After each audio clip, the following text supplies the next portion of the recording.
the 5 to 15 measures, right? Yeah.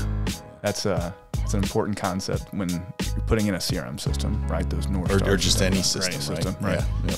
But a lot of times people put in a CRM system because they're trying to transition from being fully self-directed to more management-directed. Yeah. And let's describe what self-directed means, right? What self-directed means is I'm a salesperson. I've been doing my job for 30 years. I know everybody in my territory. I know where to go. Right. I don't need any tools to help me. I make my numbers. Right. And maybe you make your numbers, but maybe you could make better numbers, but maybe you work till you're satisfied, and that's cool, right? And if that works and you as an agency have several people who are that way, you make money, life is good, right? No problem. You got a great lifestyle business. Right.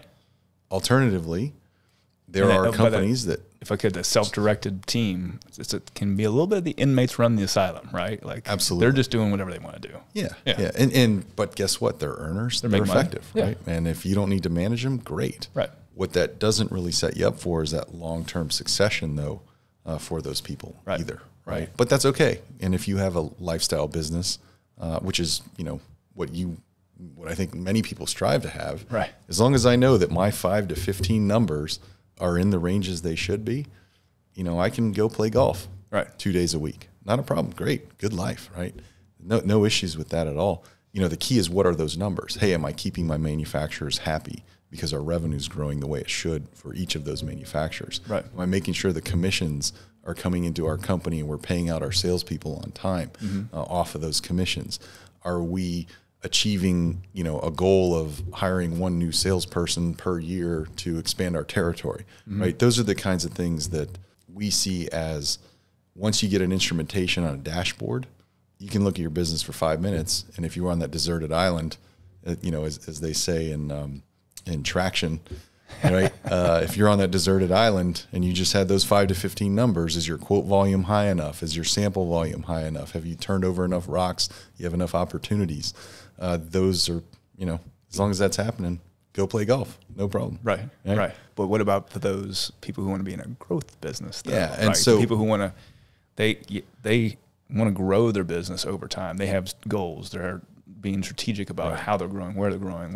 Well, and I think a lot of times what we'll see is reps that have a succession plan and implement that succession plan, have younger people taking over those rep agencies that want to grow significantly and fast, right? They want 25% growth per year. They want to do 300 million in sales, you know?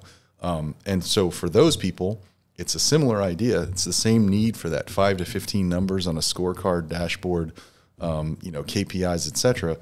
But now what are we going to do to operationalize our team and get focused on the growth measures that we need to go do in order to achieve those goals, right? Again, that can be the ability to say, hey, we need to grow $20 million in sales this year to subsequently grow our commissions, to then hire more people. We want to buy this other rep agency, so we want to make sure we've got the money to do that. You know, there's a million things that go along with that growth cycle, but if you can put that up on a dashboard and then cascade the slices of those KPIs down to your people so that they know what they're accountable for, now all of a sudden you've created more of a growth business.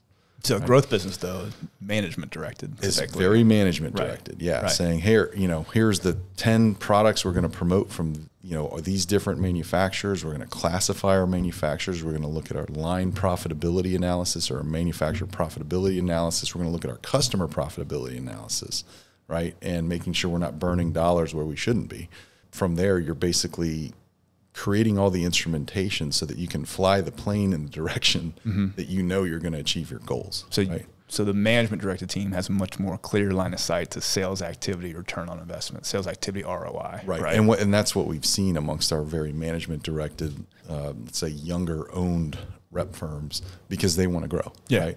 And we're seeing lots of acquisitions in the market too, to that effect too, where rep owner or a group of owners is going to go buy an adjacent rep firm, maybe in another territory, where that, you know, those owners need a succession plan as part of that, and that continues to grow. And so for them to take over that secondary territory, guess what? They have to have instrumentation on that secondary territory to know that the money that they're using to buy that territory is going to be there, right? Yeah. And so again, they're going to take that same 5 to 15 numbers and apply it to that business and make sure that that business is hitting its metrics. And so again, it becomes more management directed business, even though you might have historically had a lot of self-directed salespeople.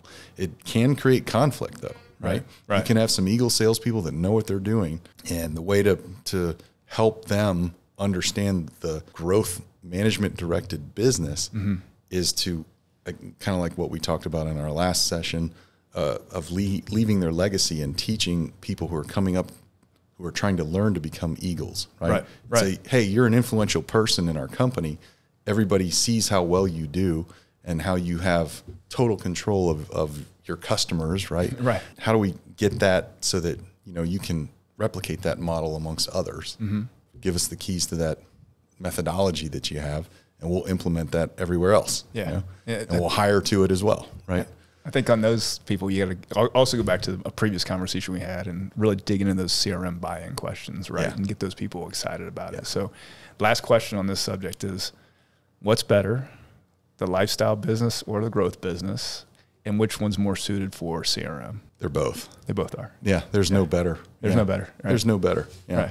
I mean, the bottom line is if you can help your team grow with a sales efficiency tool, right. CRM really gets a bad name. But if you can help your team grow, that's really what it's all about. If right. you can get more orders, you can get more designs, you can get more commissions. Yeah. That's why we all wake up every day, right? Yeah. We wake up every day thinking about money and how we can, you know, make sure we provide for our families.